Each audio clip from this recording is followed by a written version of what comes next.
우리 말씀 함께 보겠습니다. 사도행전 25장 13절에서 27절 말씀입니다. 오늘 본문을 보면 아그리빠 왕이 나오죠. 기록해 놓으시죠. 아그리빠 2세입니다. 아그리빠 1세의 아들이고요. 버니게는 아그리빠 1세의 딸입니다. 남매가 왔네요. 근데 근친 관계입니다. 두루실라라고 기억나네요. 벨릭스의 와이프 두루실라는 똑같이 아그리빠 1세의 딸입니다. 그러니까 자매죠. 이 버니게와 두루실라가 자매입니다. 하나는 벨릭스라는 총독의 아내였고 하나는 아그리빠 왕의 자기 어떻게 보면 남매지간인데 지금 또 여기서 또 다른 결혼이 이어집니다. 아무튼 이 상황 가운데는 두 사람이 근친 관계입니다. 자, 구분을 좀 하자면 아그리빠 왕은 어디의 전문가일까요? 이 유대 사람들, 이 종교적인 문제, 그리고 어떤 권한이 있냐면 제사장 임명권이 있습니다. 그러니까 이 유대인들의 종교적인 면에서의 누구보다 이 베스도보다 더 깊은 지식이 있는 거예요. 그러니까 베스도는 잘 모릅니다. 유대 사람들이 서로 무슨 얘기를 하는지 잘 모르는 거예요. 근데 누구는 알고 있다. 아그리빠 왕은 잘 알고 있다. 그럼 베스도는 뭐 하는 사람입니까?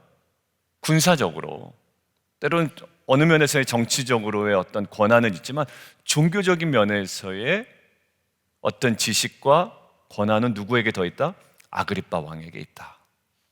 총독과 왕의 이 구분된 어떤 권력, 조직, 권한, 이해 가시죠? 그러니까 지금 베스도가 듣기에 도대체 이걸 뭐라고 자기가 설명해야 될지 모르겠는 거예요. 근데 왜 이게 중요하냐면 어떤 법정이나 한국이든 미국이든 상소를 하려면, 상위법에다가 상소를 하려면 상소 이유서를 작성해야 됩니다. 왜 상소하는지, 내가 뭐가 억울한지, 어떤 쟁점을 가지고 뭐 이야기를 하기를 원하는지, 아무런 이야기 없이 그냥 나 상소할래 이럴 수는 없단 말입니다. 더군다나 지금 어디다가 올려야 되는 거예요? 로마 황제에게 올려야 되는 건데 아무런 페이퍼 없이, 아무런 형식 없이 그냥 딸랑 사람 하나 보낸다고 이게 상소가 되는 게 아니란 말입니다. 체계가 있는 로마인데. 그러니까 이거를 누가 작성해야죠?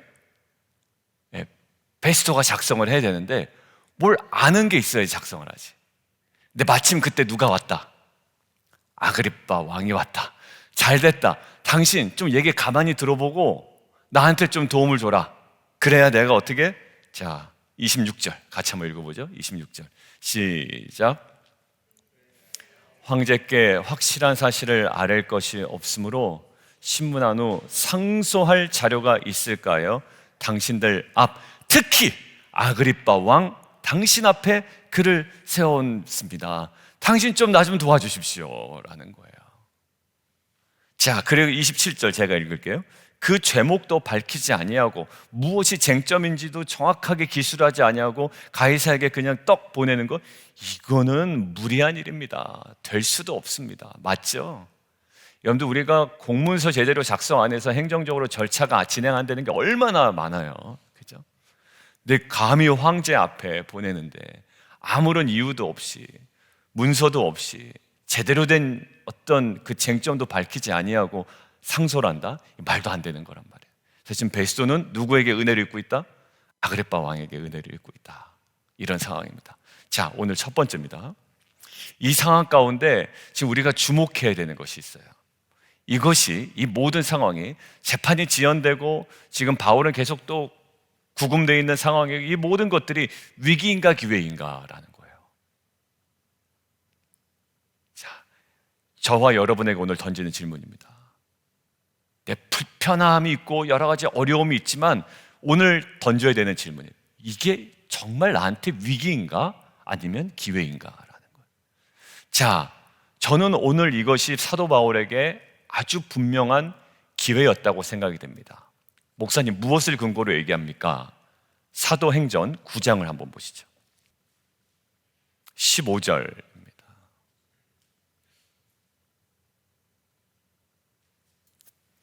같이 한번 읽어볼까요? 시작.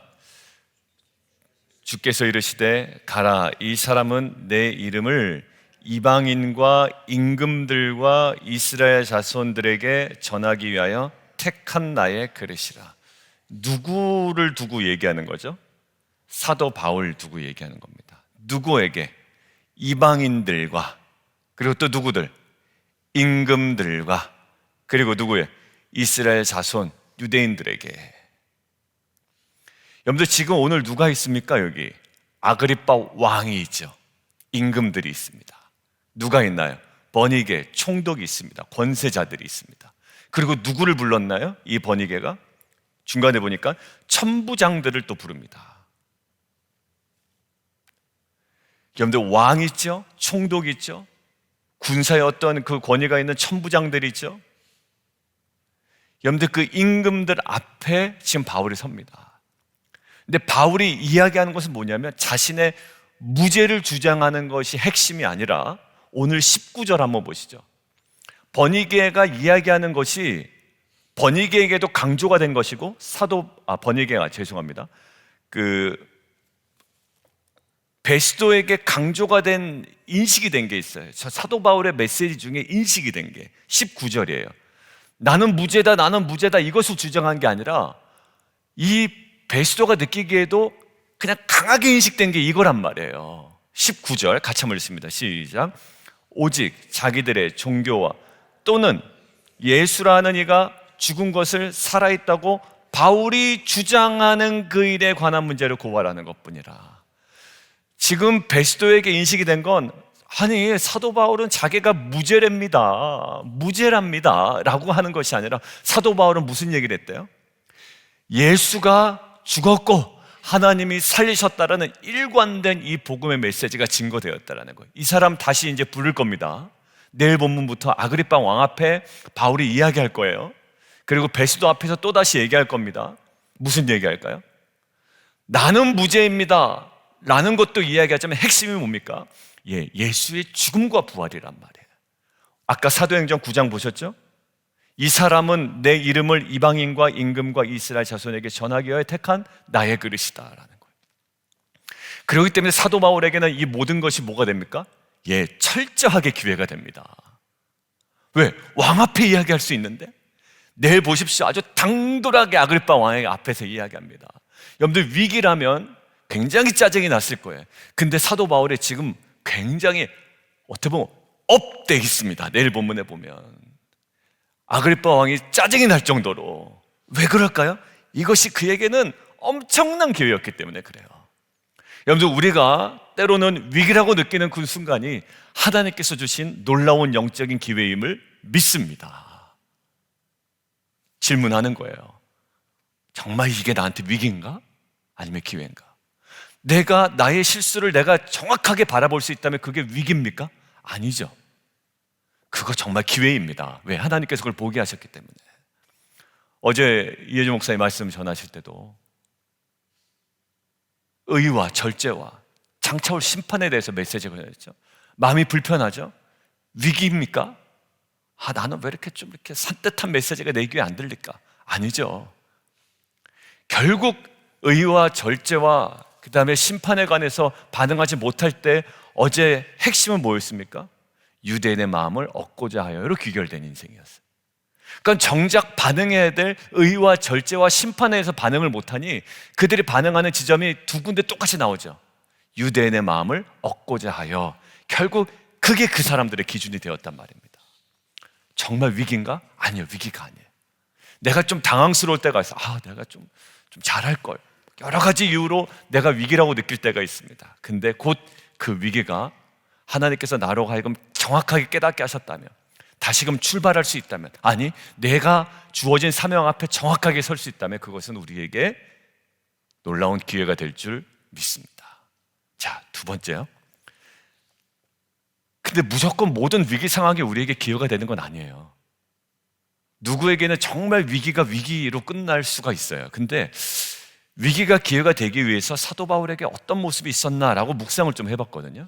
그런데 저는 19절의 메시지가 다시금 또 눈에 들어오더라고요. 위기가 기회가 되기 위해서는 항상 어디에 깨어 있어야 된다? 예, 오늘 두 번째 대지이자 첫 번째 대지의 어떤 소 제목인데, 사명에 깨어 있어야 된다. 항상 사명에 깨어 있지 못하면 이게 위기인지 기회인지 구분이 잘 안 돼요. 근데 사명에 반드시 깨어 있다면 이게 기회이다라는 생각이 드는 거예요. 어떤 메시지였을까요? 바울이 주장하는 일이 한결같았다고, 일관성이 있었다고요. 예수라는 이가 죽었는데 살았다. 이것을 전하는 사명에 깨어 있었죠. 여러분들 누가복음 12장 11절에서 12절 한번 좀 보겠습니다. 누가복음 12장.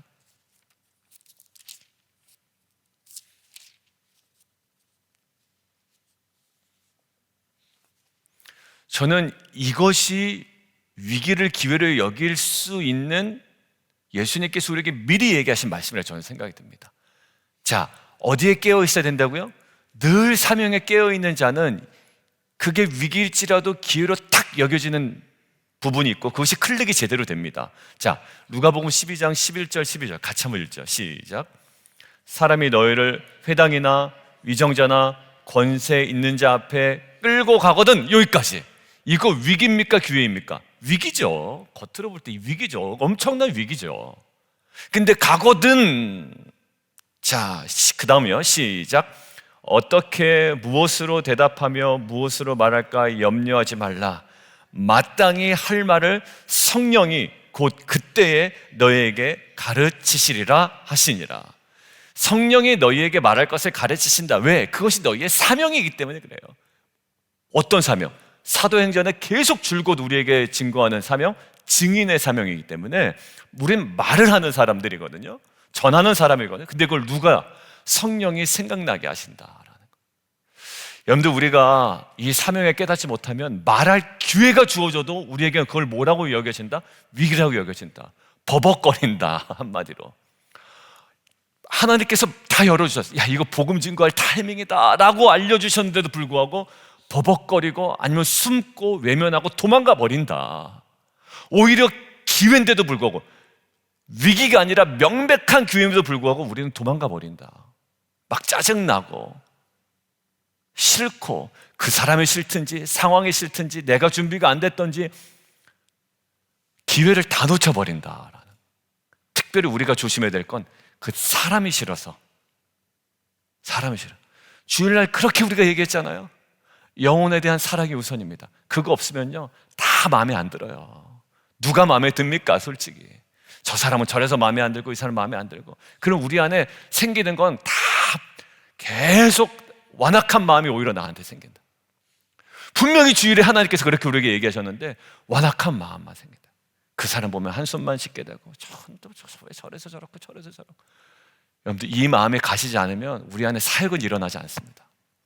그 사람이 우리를 볼 때 저 사람 보면 은혜가 된다, 주님의 긍휼이 생각이 나고 주님의 사랑이 느껴진다, 가까이 가야지. 전혀 그렇게 느끼지 않을 거예요. 왜? 사람은 영특하거든요. 영물이거든.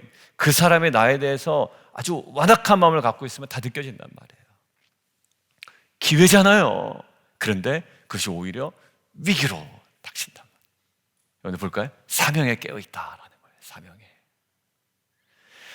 여러분들, 이 사도 바울이 그래서 이 수많은 위기가 있음에도 사도 바울은 수많은 위기조차도 기회로 사용한다. 내일 보십시오. 또 다른 기회였습니다. 사도 바울에게는. 자, 두 번째, 위기가 기회되기 위해서 사도 바울에게 있었던 삶의 모습이 있어요. 자, 18절입니다. 같이 한번 읽겠습니다. 시작. 원고들이 서서 내가 짐작하던 것 같은 악행의 혐의는 하나도 제시하지 아니하고. 옳거니. 여러분들 느낌 오시죠? 지금 사도 바울이 위기가 기회되기 위해서 나타난 모습이 뭐냐면 모범적이고 거룩한 삶이 있었다는 거예요. 그러니까 베스도가 생각할 때 뭐 하나라도 뭐 이렇게 먼지 털 거라도 하나 가져오겠지라고 생각했더니 그런 건 전혀 없고 자기가 모르는 그냥 종교적인 얘기만 가지고 오는 거예요. 그러니까 아그리빠에게 지금 부탁하는 거 아닙니까? 로마 실정법을 정확하게 어긴 것이 있으면 아마 베스도도 그렇게 고민하진 않았을 거예요. 근데 누구에게? 바울에게 그런 모습이 보이지 않는다. 근데 또 하나 있어요. 자, 25절 명확하게 나타납니다. 아그리빠 왕과 거기 모인 모든 사람들에게 이렇게 얘기합니다. 천부장들도 모였잖아요. 23절 보면 천부장들과 시중에 높은 사람들과 함께 접견 장소에 들어왔다. 이거 대단히 많은 사람들 모인 겁니다.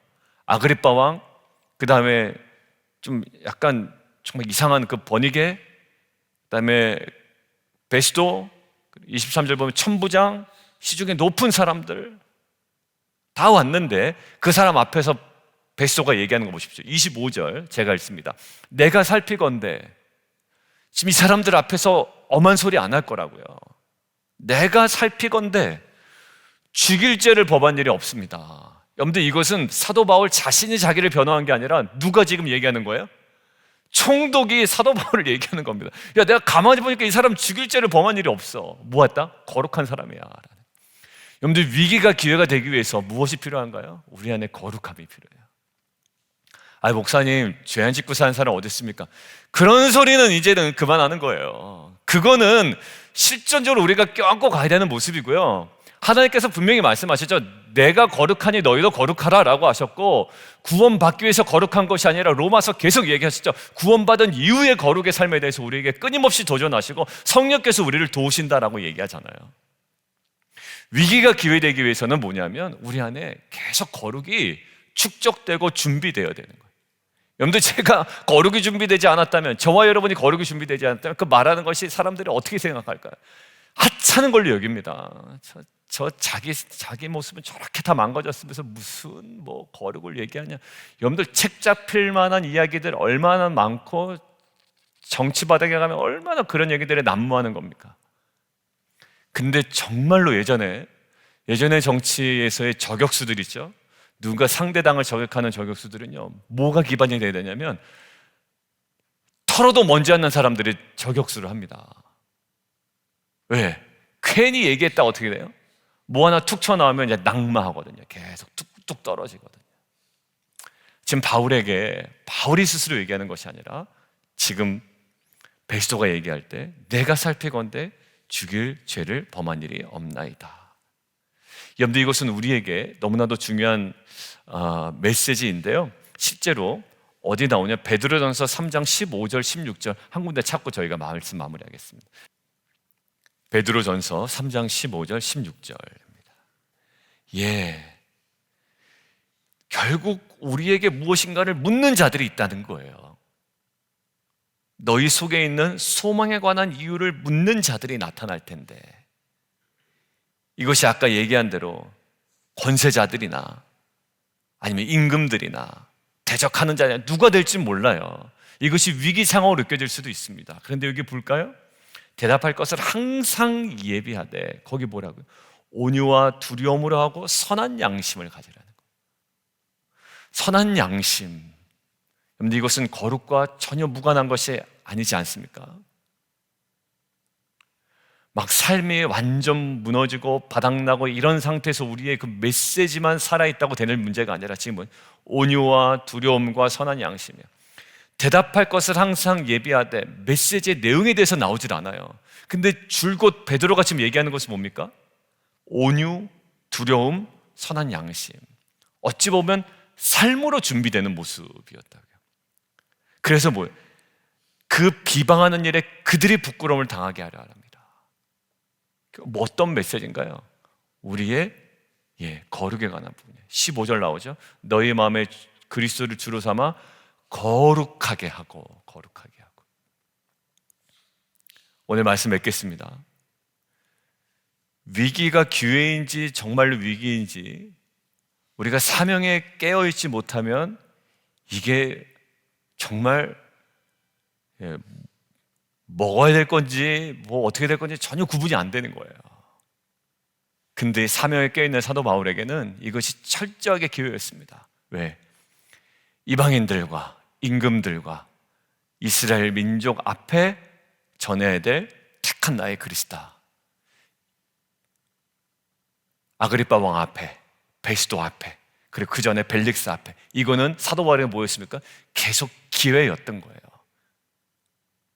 그리고 항상 전했던 것은 자신의 무죄만 주게한 것이 아니라 예수의 죽음과 부활을 끊임없이 전했고, 이 베스도에게는 각인되는 메시지가 돼버렸어요. 그리고 베스도는 그의 삶에 어떠한 것도, 죽일 만한 죄가 있는 것도 찾지 못했다라고 많은 사람들 앞에 이야기합니다.